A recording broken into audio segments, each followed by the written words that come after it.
Well, beautiful black 5-door Mitsubishi Colt in the house, and today it's already had a Scorpion exhaust decat and Scorpion non-resonating catback system fitted by our Richard. And now it's on the dyno, so I'm going to strap it down and then we're going to start tuning it.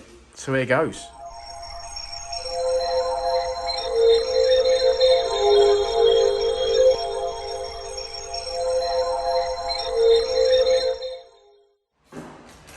Lovely.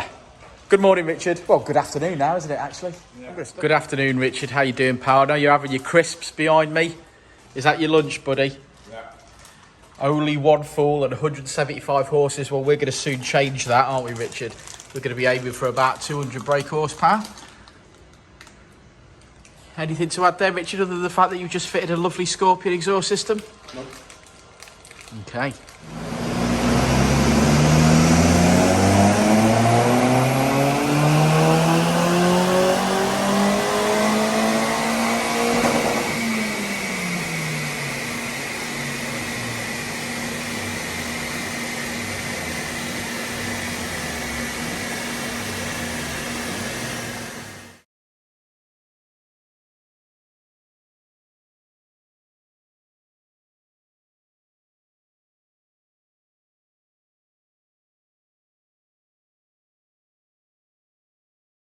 Well, it's not often I have to make this kind of video, but we are defeated, and I don't like Dynodaze being defeated, but this particular Mitsubishi Colt has an interesting issue.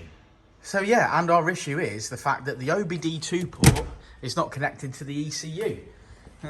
We know that this car's been mapped before, and probably a bench map, even though the tamper-proof bolts aren't missing. It's got a map on there, I could tell by the power output, but we can't connect to the ECU, and now we can't connect with the Ecutek software, and we also can't connect with the snap-on diagnostics. We thought that we might have an OBD2 port problem, but the snap-on diagnostics powered up and it could read other modules. So for instance, ABS modules, things like that. It could read those body control modules, etc., but not the ECU. It just won't take data from it. We've got no live data. The Ecutek software is telling us pretty much that the ECU's not there. So we are left in a position where it needs an auto electrician now. So we are defeated and we don't like it, but that's how it goes. We did do a standard power run with these modifications, so let's have a bit of a browse. So this is as far as we got, to be fair. We modified the car today. We fitted an AEM induction kit and MAF adapter, and also a Scorpion decat and Scorpion catback non-resonating system. And we have ourselves 192 brake horsepower, but it's been mapped previously, so we are suggesting now to the customer that it really does need to get that problem fixed and come back, and it wants a map, so take it steady. But yeah, defeated, ain't we, Rich? I think it's been benchmarked, and I think at that point it's damaged the ECU, is my opinion, but I can't. Yeah, well, I can't be 100% sure of that. And we certainly won't be able to determine that without an auto electrician saying that the ECU has got an issue.